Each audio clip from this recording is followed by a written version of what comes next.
like beer? Do you love sports and beer? Then you're exactly where you need to be. This is the Huebs, Views, and Brews Show on 1252 Sports Chicago. Cheers.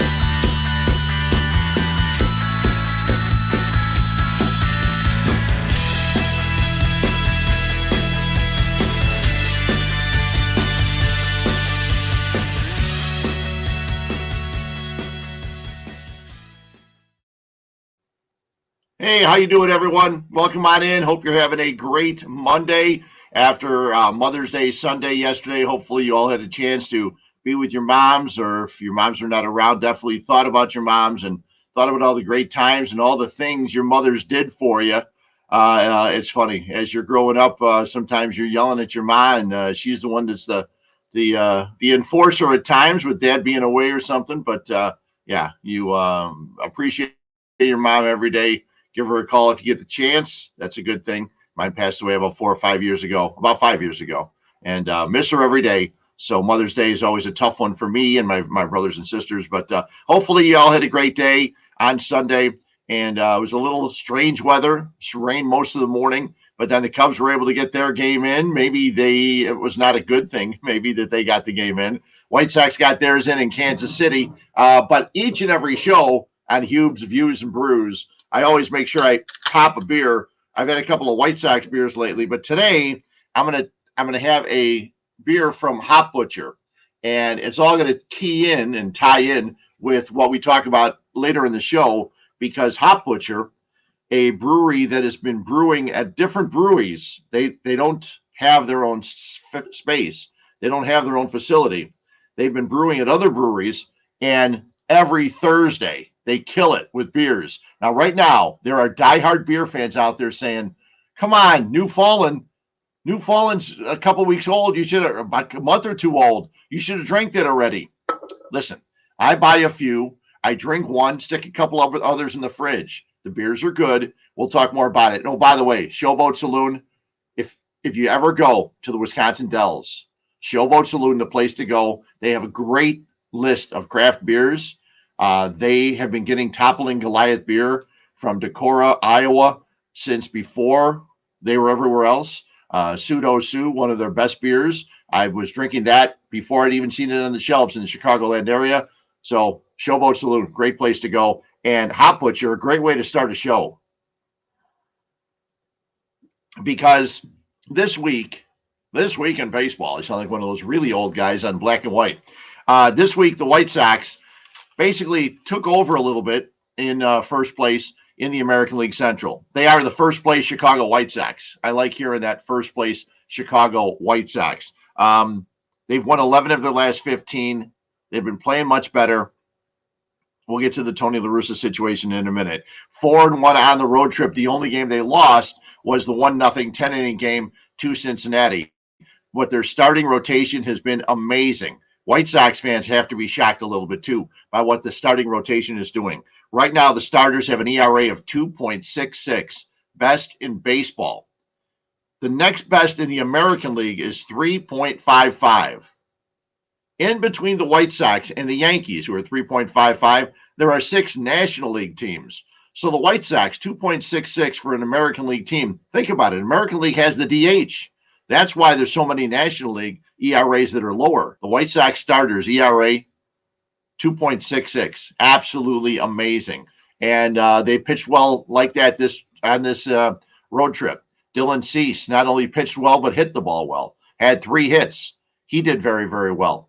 Then you had Dallas Keuchel, pitched nice, pitched well, got the game scoreless into the late innings, and the White Sox could not win in 10. But then they go to Kansas City. Carlos Rodon gets the victory.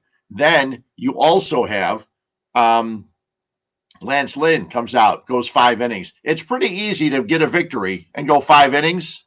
I would think it is. I'm not a major league pitcher. But when your team scores 8 runs in the top of the first inning, that's what the White Sox did on Saturday. 8 runs in the top of the first inning. They're 1, 2, and 3 hitters in the lineup. Tim Anderson, Nick Madrigal, Yohan Moncada each had 2 hits in the first inning. A 24-minute first inning. They scored 8 runs. They go on to a victory over Kansas City. And then yesterday, Lucas Giolito goes 5, gives up a run, the first run that the starting rotation, the starters have given up in 30 and a third innings. Okay. Actually, they've gone 30 and a third innings now, giving up just that one run. So the White Sox now, they have given up one earned run in the last 30 and 1 innings, 30 and 1/3 innings, like I mentioned. First place team, they get the day off today. The Cubs have the day off today. I think this is the first time I'm doing a show on Huebs, Views, and Brews where both the Sox and Cubs have the day off. So the Blackhawks are wrapping up their season today, a season that at the beginning most people thought was going to be a failure. They didn't make the playoffs, but we got to see a lot of young talent. And maybe going forward, that could be a good thing for the Chicago Blackhawks. Before I go any further with the White Sox, I just want to tell you, coming up on the show, Brian Sandalow from the Chicago Sun-Times, he's going to join us in about 10 minutes. Brian covers a lot of things for the Sun-Times. We'll talk a lot about the things he does covering during COVID and also the Chicago Fire. He covers the Chicago Fire, also covers the Chicago Wolves, and we'll talk about the Fire because that's one of my loves. And unfortunately, they have not won a game yet through the first 4 this year. Also, we're going to talk with Kirk Kilker. He is running a new company that's called Brews Cruise, and with Fred's Views and Brews, or Hube's Views and Brews, the Brews Cruise is something I think that a lot of the beer drinkers out there might be interested in. So we'll talk with him at about 7:40. But back to baseball. Yermin Mercedes, still unbelievable for the Chicago White Sox, the 28-year-old rookie, a triple, a double in the White Sox win yesterday. The bullpen is pitching better. All things are going well right now for the White Sox, which is a good thing. Cease, Keuchel, Rodon are going against the Minnesota Twins. Last Friday started a stretch of 13 games for the White Sox where they played the Twins. The Twins and the Royals. So they played the Royals on the road. They come home, they play the Twins for 3. Then they play the Royals. They have a doubleheader on Friday, then play Saturday, Sunday. Then they go to Minnesota and play the Twins. So 13 straight. Time to make some hay in the division. Time to open up a lead as the White Sox were slow out of the gate, slower than many people thought. They were making errors early in the season. And many people think, we'll get into it now, many people think that Tony La Russa has cost them 4 or 5 games. Now, I'm not going to say Tony La Russa cost him the game on Wednesday. I'll be one of the people that won't say he cost them the game. I will say, as a manager of a Major League Baseball team, you have to know the rules. That would help.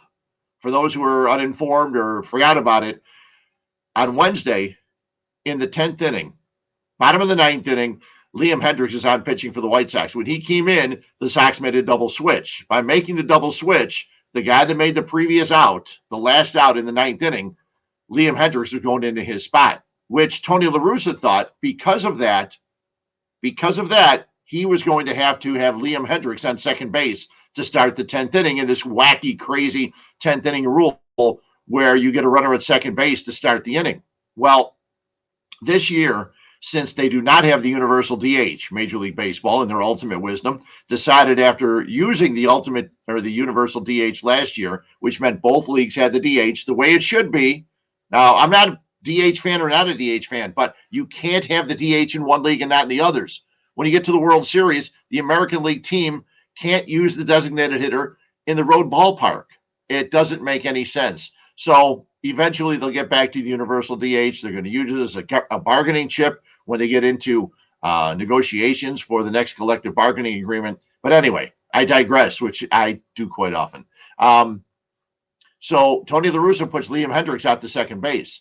The postgame press conference, James Fegan from The Athletic says, why didn't you not have Jose Abreu out there? And Tony La Russa basically said, well, the rule says I have to have the guy that made the last out the previous inning, and Liam Hendriks came in for Vaughn, not for Abreu. The thing is, Tony didn't know that Major League Baseball changed the rule, that if it was a pitcher in that spot, you can go to the next previous player. So Abreu could have run. Now, the question is, would Abreu have scored from third base? Would the Royals still have thrown through to get a Leury Garcia, who for some bizarre reason was stealing second base?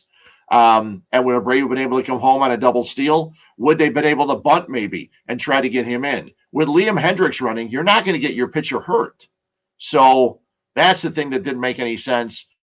Tony La Russa took a beating for it, and deservedly so. The other thing is you have to realize he has a bench coach. He has other coaches on the bench with him. For no one to say anything about that is bizarre. Okay. Somebody should have said something. Miguel Cairo, a major leaguer for a long time, is his bench coach. Now, the National League teams know this rule probably a little bit better than the American League teams do, but that's no excuse. They all got a memo in the offseason. But listening to sports radio, as I do, listening to sports radio, I listen to one station. I think you can figure out which one. Listening to sports radio, they were just skewering him. It was so crazy. Now, granted, it was a mistake. The Sox didn't lose the game because of that. They couldn't hit the ball. It was scoreless into the 10th inning, okay? They may have been able to squeeze out a victory if it was Abreu running instead of Liam Hendricks, but that's not the point.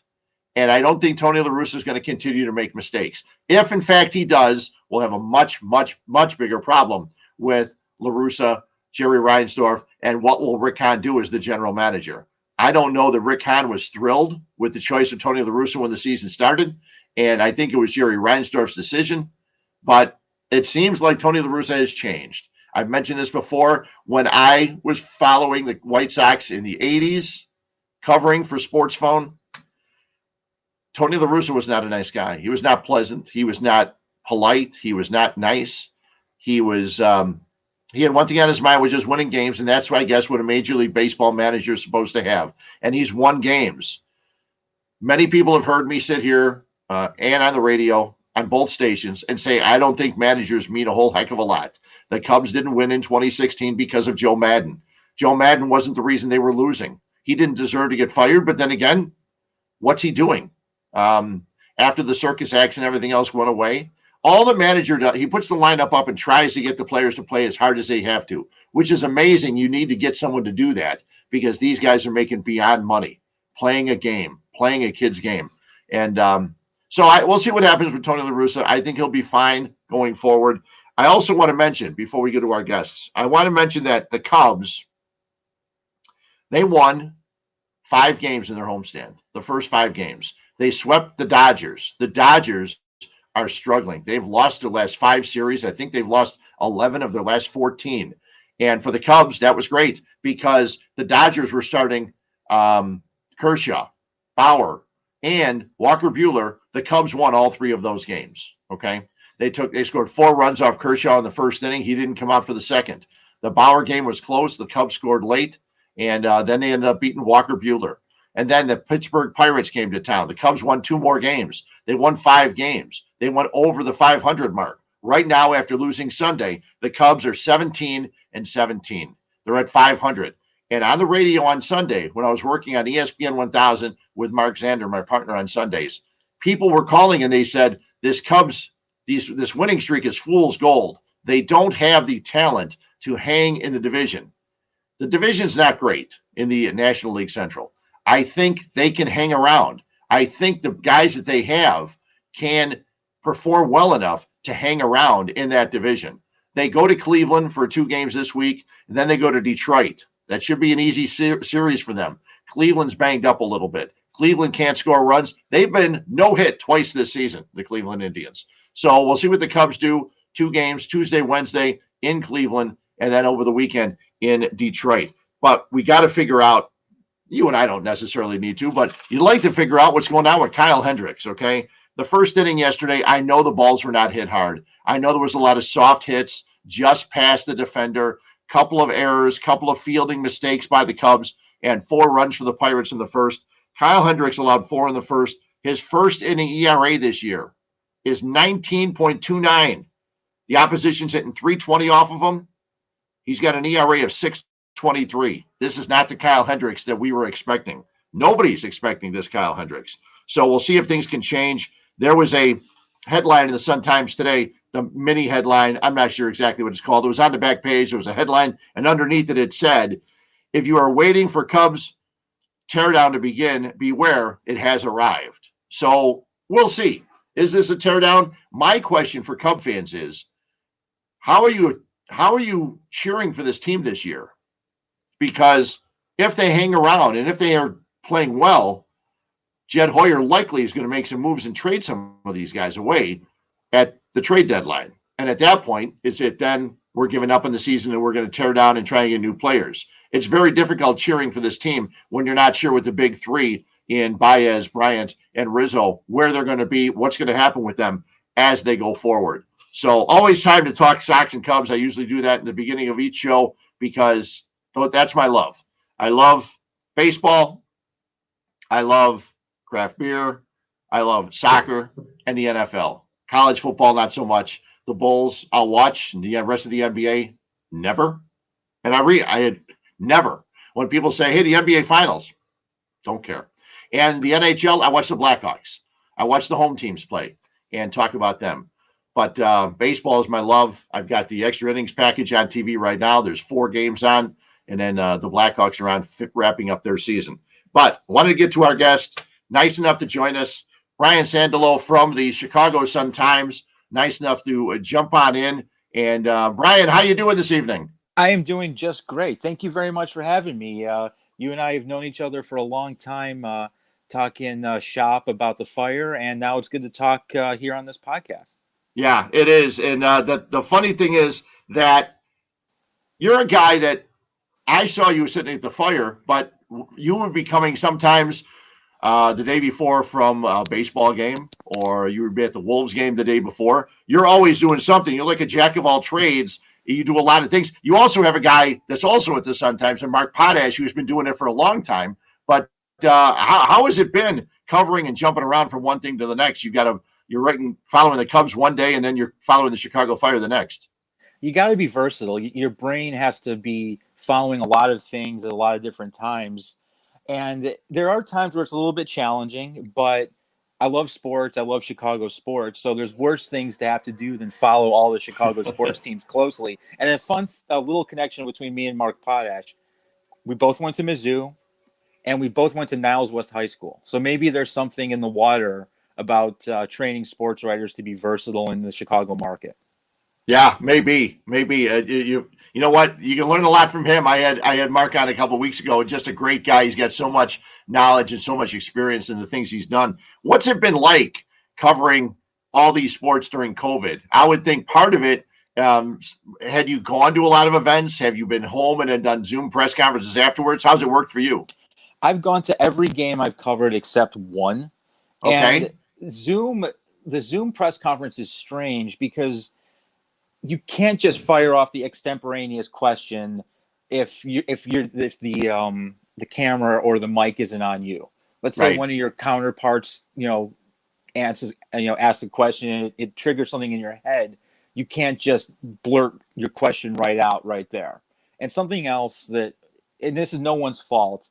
I'm a Fire beat writer. I like to work the dressing room a certain way, build relationships with people.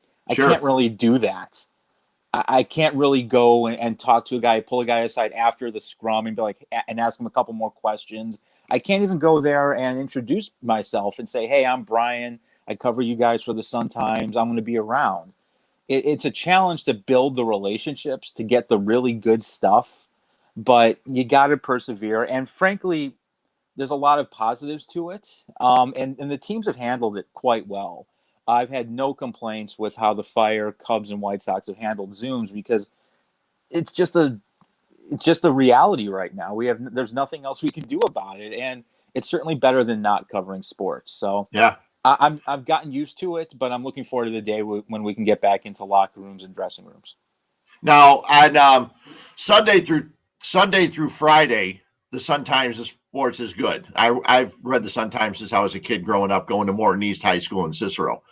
But the Saturday sports section, it's been about 2 years now, but your Saturday sports section is amazing. And it seems like it's given you an opportunity, too, to write some more long-form stuff as opposed to just your game stories and some of the other things.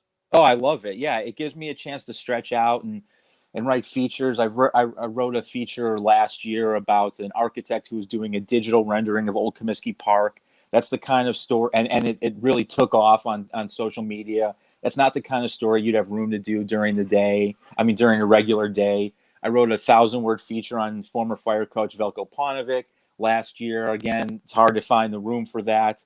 it really allows all the writers to stretch a different muscle a little bit. Allows you to really spread out, and I enjoy it. And it gives room for there's 8 or 9 pro sports teams in Chicago that get ink, plus Notre Dame, plus preps, plus other features. There's a gambling feature every week.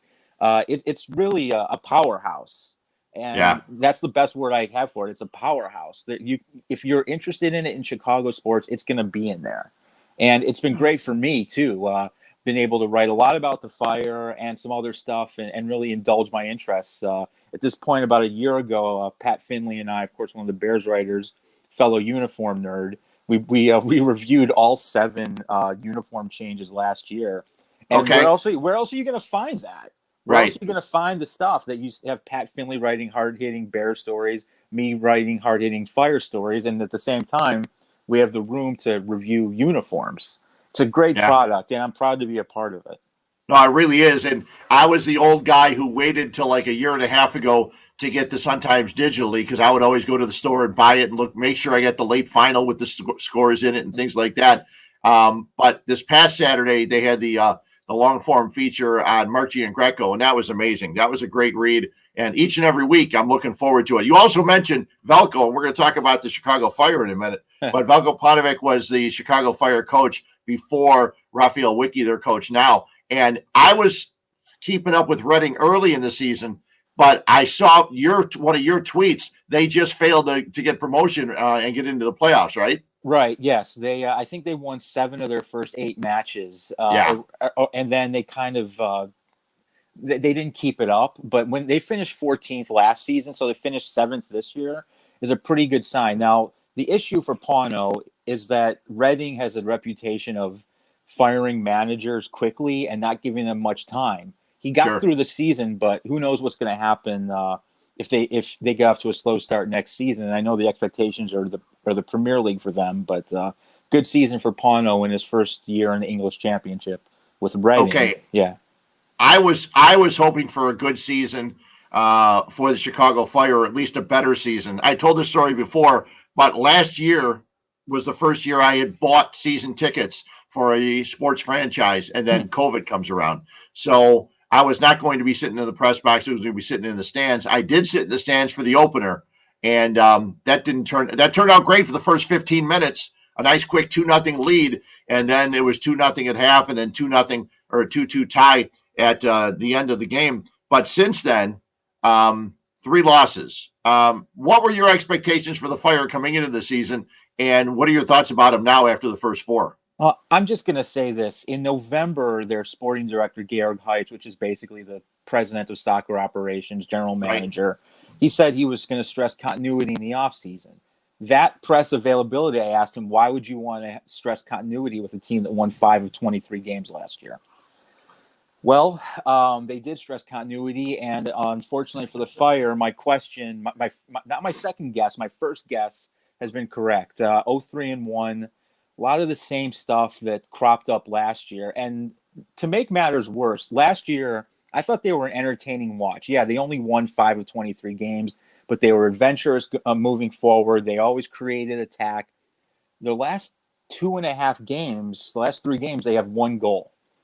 And there's not been a lot going forward, but just the same mistakes over and over again, leaking goals off of set pieces. This year, it's off of throw-ins of all things. Right. Guys not getting marked in the box, leading the chances. It's uncanny how similar this looks 4 games in, and I just don't know exactly what the Fire were expecting.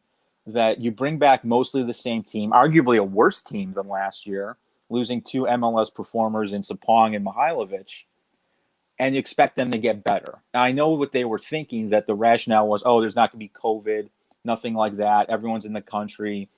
Everyone's going to mesh and gel better. But in the end, the results last year were poor, and so far, the results are really poor. Yeah. I was not a fan of Sapong when they first got him here, but then every time I watched him, he worked so hard. He didn't work as hard as Nemanja Nikolic when he was here, but Sapong worked so hard when he did get into games, and I kept waiting for Georgi Mihailovic to play well, and now he's apparently doing a little bit better up in Montreal, and he's getting more playing time. Mauricio Pineda was a big pleasure and a joy for Chicago Fire fans, a homegrown kid last year.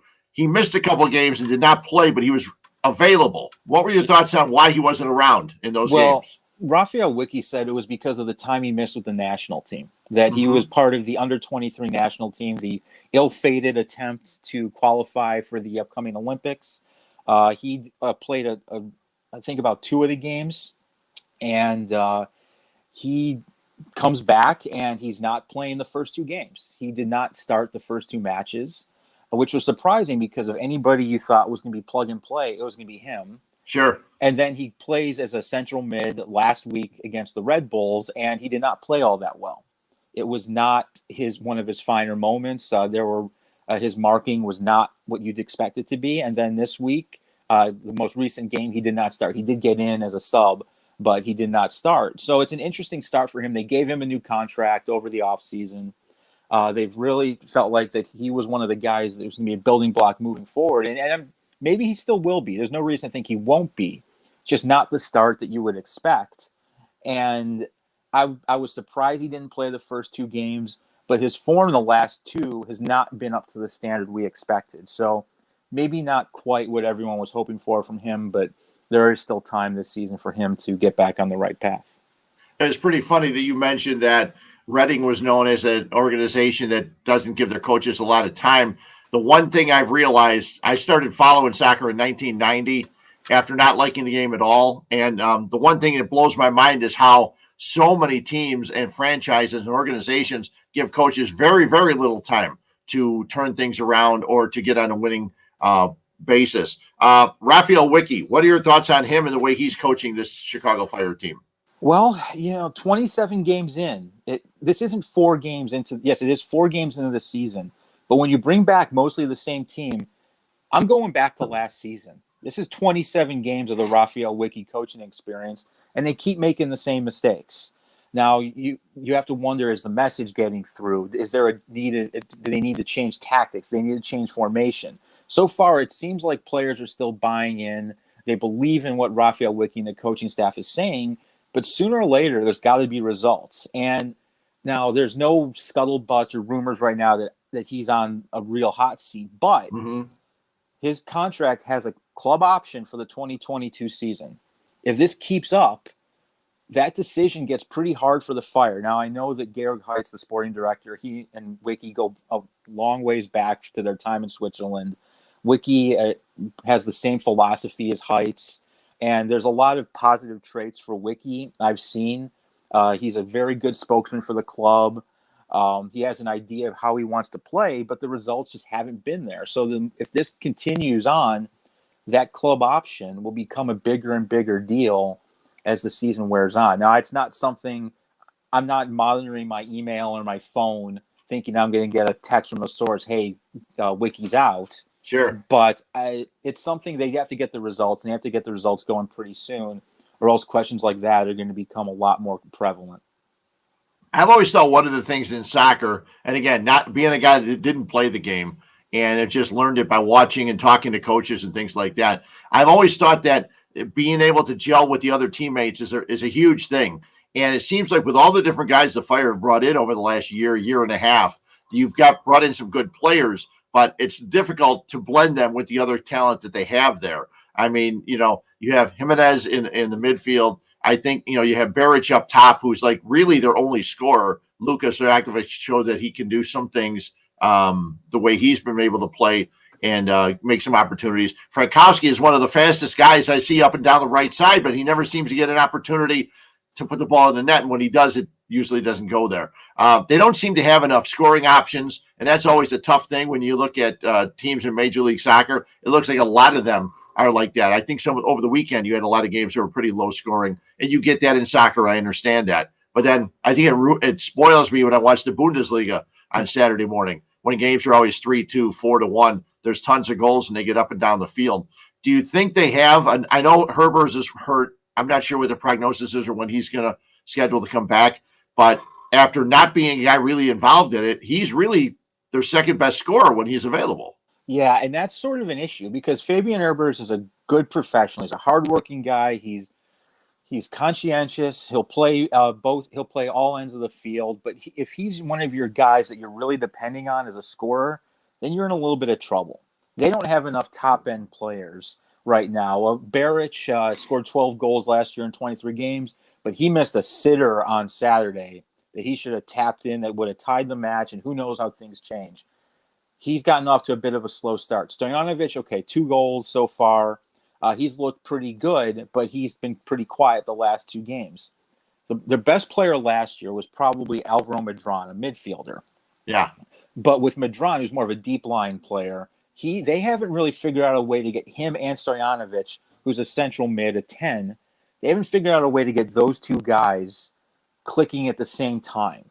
Medran was actually dropped from the starting lineup last week against Philadelphia, which was very surprising. The week before that, he played as a left-sided mid, something that Wiki said he wouldn't do. So they're trying to find ways to get those 2 guys clicking at the same time. If they can figure that out, that gives them a more dynamic midfield. Now, they still need a ball-winning midfielder. I'm not sure Jimenez is that. They tried that with Kappelhoff, and he came very close to getting 2 yellows in the first half against Philadelphia. And then Raphael Wiki didn't mess around. He did not see the field in the second half. But they need difference makers. They need difference makers, and they don't have enough of them right now.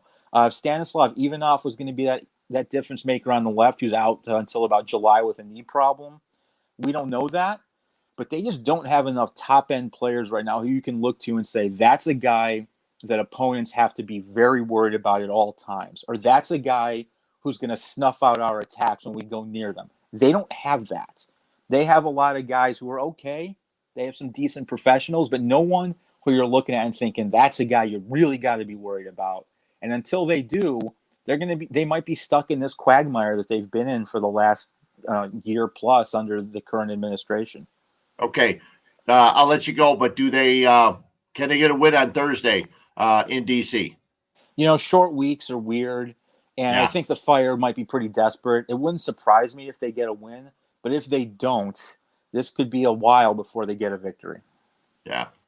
That's a sad thing. I was hoping for better. I've got some tickets coming up for other games, and they got a really weird schedule. They play a lot of games in June and July, and then at the end of the year, they have like 2 home games in the last month and a half of the season. So I'm hoping to get back out to Soldier Field and enjoy it. When I was there, it was great. I thought the fans were as loud as they can be for the number of fans they had. So I'm looking forward to getting back out there. Plus, I don't know about you, Brian, but after going to a game, and I'm going to a Sox game on Thursday, I kind of like going to games where there's only 8,000 to 10,000 people. Get the spread out, easy in, easy out, no problems, no long delays getting out and getting home. It's not a bad thing. No, one of these days I'm actually going to have to go to a game as a paying customer and experience what that's like. But it looks like fun. But when next time you're at a Fire game, Fred, please reach out. Love to to see you in person.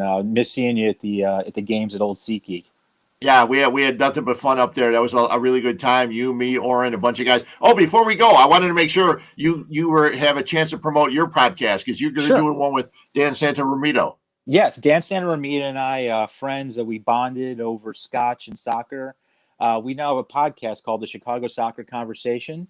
You can find it on all your favorite podcast channels. And we have a Patreon as well. You want to reach me on social media, on Twitter. Me and Dan and I are both very active on Twitter. So, again, it's a Chicago Soccer Conversation. We talk mostly about the Fire. We've got Red Stars in there, other MLS and World Soccer news. And you'll always hear me gripe about Tottenham Hotspur. I try to get at least one in per episode where I complain about that club. But it's a fun podcast. Dan and I have just started this project and looking forward to continuing it throughout the rest of the season and beyond. Yeah, that's cool. I wanted to make sure we got that in because I started to listen to the first one. I listened to the first couple of minutes. It was in my car, so I had to go finish and listen to the rest of them and go from there. Brian, appreciate you jumping on in. I keep reading all your stuff. I love your Fire stuff. I love all your Saturday stuff in the Saturday Sun Times. Keep it up, and we'll talk to you soon, okay? Thanks very much, Fred. Great to talk to you.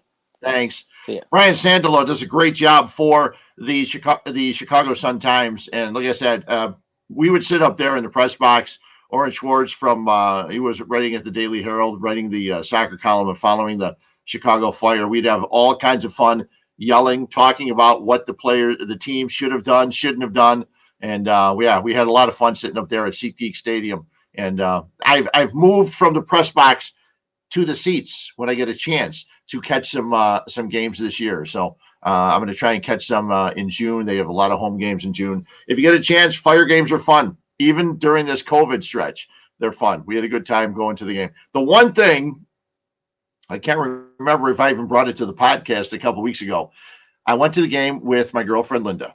I had a 16-ounce beer. She had a 16-ounce soda. We had 2 pretzels and a cup of cheese. $37. That's crazy.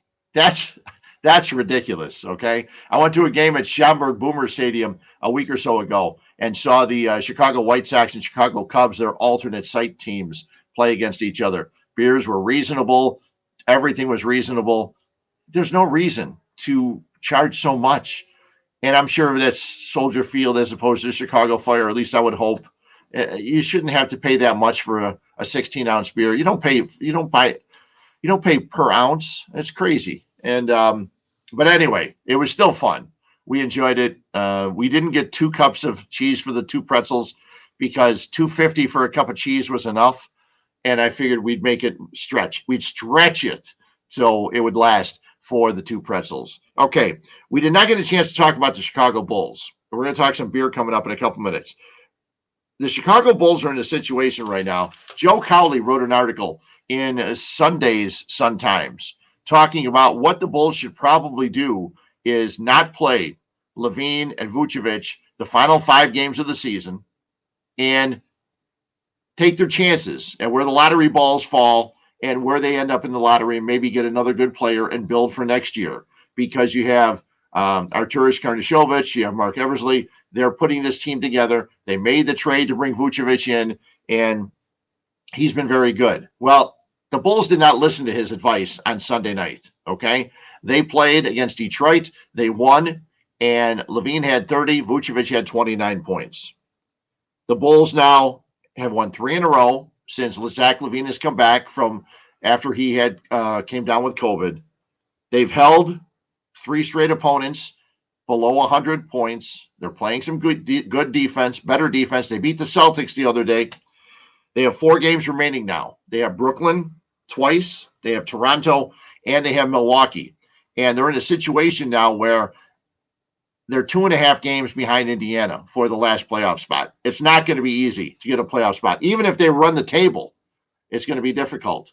But the Bulls, because of the Vucevic trade, the Bulls' first-round pick is only protected, meaning they keep it, if it's the first, second, third, or fourth pick in the draft. The top 4 are protected. Anything else, a 7th pick, which they're way familiar with, the 7th pick would not be theirs. It would go to Orlando. So we'll see what happens with the Bulls. They have another game tomorrow. They play Brooklyn. You never know when Brooklyn plays, who's going to play, who's going to not play. But I guess they're in a battle for the top spot in the East. I mentioned earlier that I don't follow the rest of the NBA.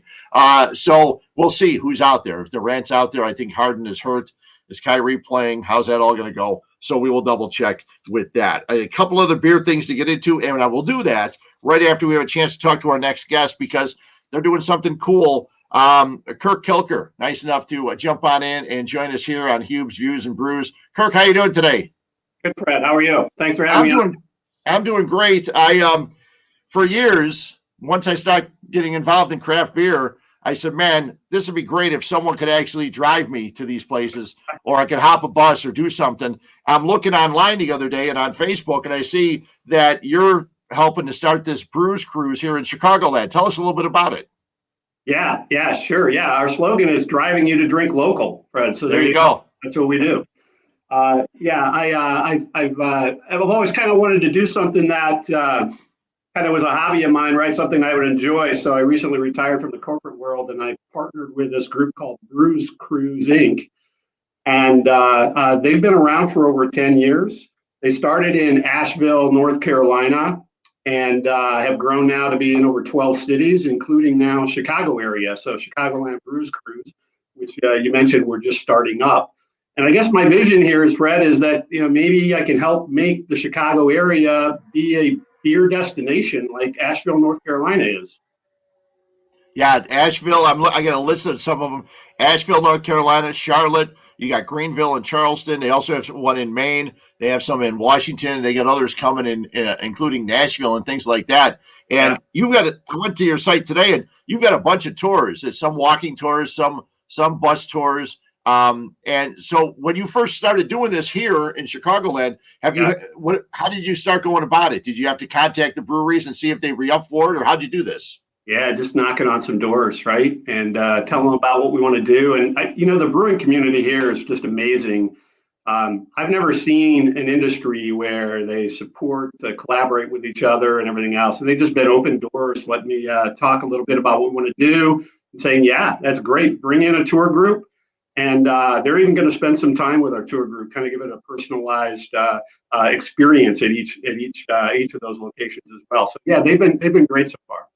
Yeah, it's really cool. And then I tell people all the time, and that's why when Mike, the guy who runs this 1252 Sports, he wanted me to do a podcast. I said, I'll do it as long as I can talk about beer and about sports, because it's amazing. I was just at Skeleton Key Brewing the other day. Yeah. They had a Bavarian Breeze Hefeweizen that they collaborated with from Goldfinger Brewing. Yeah. And I went to have that. I said, I got to do it. But the collaboration beers, everybody wants the other guys to succeed. And like you said, working in radio, I've never seen something where they want the competition to succeed. This is amazing.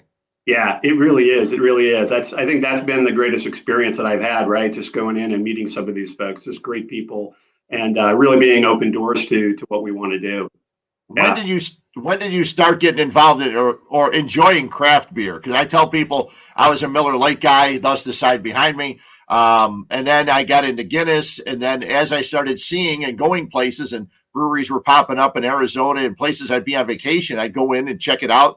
And after that, the doors just opened up. When did you start getting involved in craft beer? Before it was a thing. I mean, when back in the days when the only way you could really get a good beer is if you bought an import or you brewed it yourself.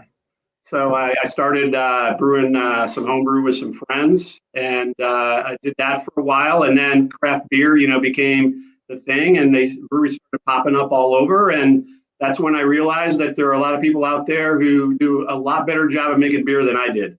So I dropped that and been enjoying it ever since. That's exact. People keep asking me. They go, "Have you ever been a home brewer? Have you thought about it?" I said, "Yeah, I thought about it, but why am I going to do that when I can drive down the street and go to Skeleton Key or Goldfinger or Black Horizon or something?"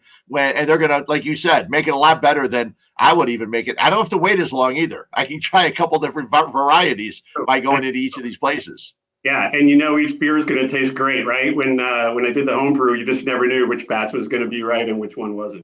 Yeah, and it took you long enough to deal with the one in Elvis, and it doesn't turn out the way you want it. So, what's the easiest way for people to get in touch with Brews Cruise or with you is through the website or through email? How is it? Yeah, through our website, our Facebook page too, right? It's a good way to do it. We're on Instagram. But yeah, if you want to sign up for one of our cruises, and we've got several that are listed out there right now, right? We've been able to partner with some great breweries out here in the suburbs. We've got a number of them listed out there now, and you can go online. You can book a tour right from there, right? Grab some friends, family, and book a tour and come on out. Or if you're interested in a private tour, then give me a phone call. So it's www.brewscruise.com/Chicagoland, or if you just go to brewscruise.com, like you mentioned, you can pick the Chicagoland location and go from there. Or if you want to give me a call, if you're interested in a private tour, right? You got a group, maybe a corporate group or something like that, 331-551-3510. Now, I looked at it. I thought the walking tour through Geneva, the Foxtrot tour through St. Charles, both cool. I haven't had the chance to be out there. And your slogan, where we drive you to drink local, is great, because one of the reasons I haven't gone out to Geneva and that is because I know I can't hop from one to the other and still make it home. Now people can take an Uber to one place where your meeting point is and then take an Uber back. I think that's a wonderful thing, because the one in St. Charles, I want to go there. I know that the Beer Ye, the Town Crier one starts at Riverlands, which is another place I've not been out to yet. And, I've got to find someone who doesn't drink or jump on one of the cruises, because it makes so much sense, and it's nice to get out there and see these things.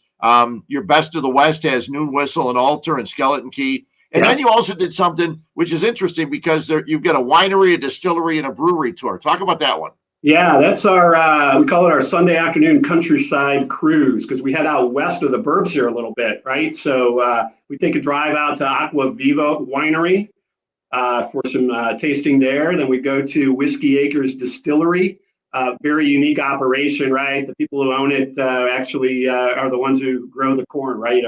Geez, that's great. Yeah, history of being farmers themselves. And then we hit Obscurity Brewery in Elburn on our way back. So that's really nice, something for everybody, right? So it's got the wine, the bourbon, and the whiskey, and some beer as well. So what is right now? Everybody's changes. I'm sitting here drinking a Hop Butcher from probably a month or so ago, 6.5 New Fallen. And what's your favorite style right now? Because I know my style basically is whatever I've got in front of me because it changes on a day-to-day basis. Right. I mean, I don't really, when somebody asks me what's your favorite beer, that's hard. It's like when somebody asks you your favorite music group or song, Sure. right? I mean, it changes over time. Your style changes. So many new beers are coming out every day, right? Sometimes you end up recycling some old favorites, right, as well. Oh, yeah. Right now I'm into Pilsners and lagers, and some of the brewers out here are just doing a fantastic job. It's not an easy beer to make from what I understand, but yeah, art history here. I've actually got a can here. Gravitas is a Czech lager, art history brewing out of Geneva. And then Brother Chimp Brewery here in North Aurora just came out with one. I got to taste it on Sunday. Haka, it's called, and it's a pilsner made with New Zealand hops, and it's fantastic. Steve over there did a great job with it. That's great. I'm going to, I'll make sure I pass the number along to all the other people. Anybody from Huebs Views and Brews, they want to jump on in, they can always get to me on Twitter or Facebook also, and I'll get them your information. Can't wait. Maybe I'll get on out there because, like I said, Geneva and St. Charles are two of my destinations I haven't made it to yet. So hopefully we can get together. Yeah, that'd be nice. Yeah, I'll give you a call, Fred. We'll get you on one. That sounds great. Thanks a lot for jumping on in. Hopefully things work out well. Sure. Thanks for having me. No, my pleasure. Kirk Kilker from Brews Cruise. Just go to brewscruise.com /Chicagoland. They have a great site. They explain what they're doing. They've got the dates up there so you can schedule the tours and everything. Really a great idea. I've been thinking I'm lazy. I mean, I got 5 TVs or 3 TVs. I'm sitting here watching TV. There's so many things I could do. I thought that the train trip down to Burlington, you can just hit brews and bars. It was kind of more bars. At the time you go to James Joyce and Berwyn, and you go to Irish Times in Brookfield, and you just keep heading on down the train tracks on the Burlington and hit all the different places. There's so many great places, so many amazing breweries out there, and that's one of the things I mentioned that I stopped at Skeleton Key Brewing the other day, and I had the Bavarian Breeze Hefeweizen. Okay, this was last Thursday. Okay, and I had it at Skeleton Key Brewing, and it's tremendous. I love Hefeweizens, and I posted a picture of it on my Facebook page earlier in the week, late last week, whatever. And it's great because Skeleton Key and Goldfinger are very good at coming up with glassware that goes with the beers. So a Hefeweizen always in those tall glasses, and a lot of times with a Hefeweizen or a Hacker or a Weiss beer, you would put in I know it's a Weiss beer. I'm trying it. People would see it as Weiss. In German, the W is pronounced as a V, so it's Weiss. So you squeeze a lemon in it, and that it was one of the only beers my wife would drink would be a Hefeweizen when I ordered one, and I would get Hacker Shore Weiss for Christmas at times, bottles of that. So it's one of my favorite beers. So I was eager to see how Skeleton Key and Goldfinger were going to do theirs. And the glass was amazing. It had the Goldfinger logo and a long Skeleton Key. And the beer was tremendous. Had a chance to see Paul Slayton, one of the owners, and Emily was not working that day. She was sitting at the bar enjoying the Hefeweizen. We had a great time, and I cannot wait. If you want to get out there and taste it, they're going to have it on Thursday, the 13th, at Goldfinger Brewing, if I'm not mistaken. And if they don't have it, just enjoy the other stuff at Goldfinger, because the Pilsner and the original lager and everything from Goldfinger is awesome. Throughout the weeks, you can find me there usually every week or so. There's a lot of breweries, a lot of areas. Now, I did also want to mention, and one of the reasons I am drinking the Hop Butcher New Fallen that I am drinking, and again, beer drinkers out there are saying, how'd you wait so long to drink that? Again, I drank the first one the day I bought it, but I put a couple in the fridge, and they still taste good. They still work. I had a buckle down, significant barrel-aged stout Saturday night, and it had to be at least a year old, maybe a little more, and it tasted awesome, thanks to Ike. Ike, who is one of the brewers and owners over at Buckle Down, said, if it didn't taste well, let us know. I said, it tasted wonderful. Very wonderful. It probably helped that I was making pasta at midnight after I pulled out ground beef from the fridge and I didn't get home in time to make it for a regular meal. But that is another story. Oh, it is another story. And part of that story is, before I get to Hop Butcher, the story is I went to Black Horizon Brewing. I was doing White Sox Weekly on Saturday with Jeff Meller. Did it 3:30 to 5:30. I'll do it again this Saturday before the White Sox take on the Royals. And I said, okay, I'm just going to leave, and I'm going to stop at Black Horizon, get one beer, and come home and watch the White Sox game. So I get to Black Horizon Brewing. It's in Willowbrook, just off 83 and 75th Street. And I ordered an Orbital Waves. I had to write this down and search it out because I remembered it, but I forgot what it was. Orbital Waves, double dry hopped IPA, 7% alcohol by volume, tropical citrus, some pineapple and stuff like that. Very, very good. Loved it. But as I'm drinking the beer, the White Sox are winning 3-0, 4, 5, 6, 8-0. I said, okay, well, I don't need to go home and watch the White Sox unless they blow this game. I was recording it on my DVR. So what I did was I ordered a second one. And I ordered a Chasing Gravity. It's a Belgian triple style, 9% alcohol by volume. Another very, very good beer. They're cranking them out at Black Horizon. They have a lot of beer in cans. They also have a couple of pastry kind of beers. They have a cake crusher, I think it's called, a blueberry cake crusher, and a bunch of different kinds. People that were there were having a great time. And with the weather getting warmer, nice time to get on out to some of the breweries in the area. I've mentioned numerous times, living here in Downers Grove, I've got Black Horizon, Miskatonic, Skeleton Key, Alter, and Goldfinger. And there's probably more than I'm missing. And then you go a little bit further west and you get to the new Noon Whistle, which I may stop at tomorrow. Or sorry, today's Monday. May stop at Wednesday in the afternoon. And then out in Lockport, Nick and Ivy, which I've been to a few times, and they're cranking out some really, really good beers. So that's wonderful. I wanted to make sure I mentioned the Black Horizon. Then I went to a little hot dog place. It's a hot dog place, a little small bar called Stillin's. It used to be Bono's on Ogden in Lisle. And anybody that's out in this area, or you drive up and down Ogden, you see Bono's. It's now called Stillin's, and they had live music the other night. So I went there, met my friend Lori and John, sat and had a Revolution Antihero, and that was good. It was a wonderful night. Got home, and I forgot I had pulled out ground beef to make for pasta sauce. So at 11:30 at midnight, I'm browning ground beef and making pasta and eating my version of bolognese. It was good. I had some more of it today. You make a pound of pasta, it lasts you for a few days. Okay. I ramble. I babble. Hop Butcher, which does this beer, the New Fallen, all the other beers. If you're a beer fan, you know that Thursdays is the day that Hop Butcher just releases their beers. And they've been brewing at Miskatonic Brewing. So a lot of times Miskatonic would have the Hop Butcher on those Thursdays, and you'd have them on tap. You'd be able to come in at 3 o'clock and sample the beer that they were just releasing in cans. Well, the story came out the other day from Josh Noel, who I hope to get on the show, and I'm sure he'll come on. I just got to ask him. Josh Noel wrote the book on, literally wrote the book on Goose Island, how they would end up being bought by Anheuser-Busch and the whole story there. The headline in Josh's column on the 6th, so 4 days ago, was Half Acre to Sell Lincoln Avenue Brewery to Upstart Hop Butcher for the World, which gets its first home after years of quiet growth.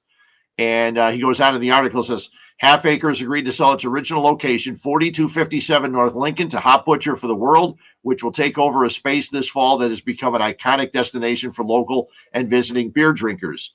Fueled by its flagship Daisy Cutter Pale Ale, Half Acre gradually outgrew the Lincoln Avenue building, and in 2015 opened a brewery 8 times the size, counting its outdoor space at 2050 West Balmoral. Now, Half Acre and Hop Butcher, they kind of do the similar things. Now, this is according to Josh. Half Acre, since their launch, they have been a brewery built on updated approach on hop-forward beers, especially bright and citrus-forward pale ales and India pale ales. Hop Butcher updated Half Acre's update and embracing the even more intensely fruity, hazy IPAs, and that's what the people wait for on Thursdays.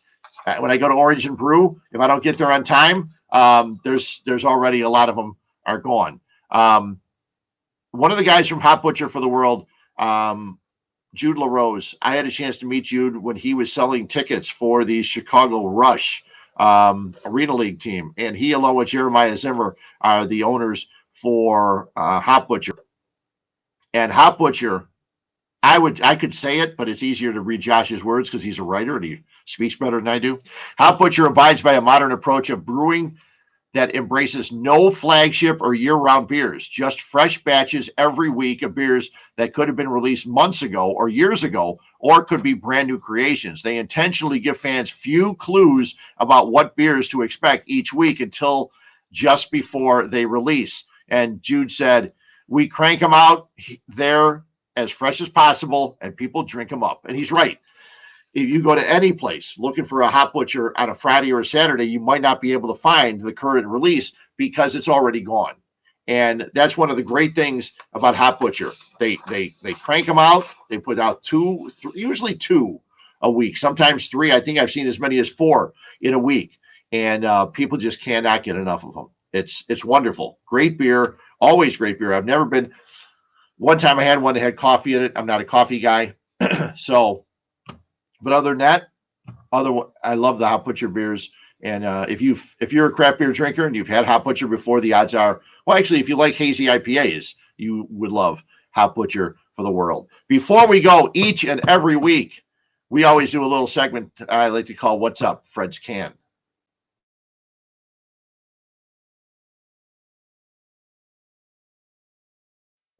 Well, maybe it's just because you're ugly. Ugly? You gotta be kidding me. Oh, come on! Time for What's Up Fred's Can on 1252 Sports Chicago. Okay, I mentioned this on the radio on ESPN on Sunday and was ranting and raving because the New York Knicks, who have not been news in the NBA except for how bad they've been, they're 4th in the Eastern Conference right now. And again, I didn't know this. Someone had to say it and mention it. And then I said, I can't believe they're 4th. One of the reasons they're 4th in the Eastern Conference is because Tom Thibodeau is their head coach. I cannot tell you how upset and mad I was that the Bulls decided to part ways with Tom Thibodeau. A good coach, a coach that yelled at his players, a coach that tried to get his players to play defense, and they loved playing for him. Joakim Noah loved playing for him. Derrick Rose loved playing for him. That's why he's in New York now.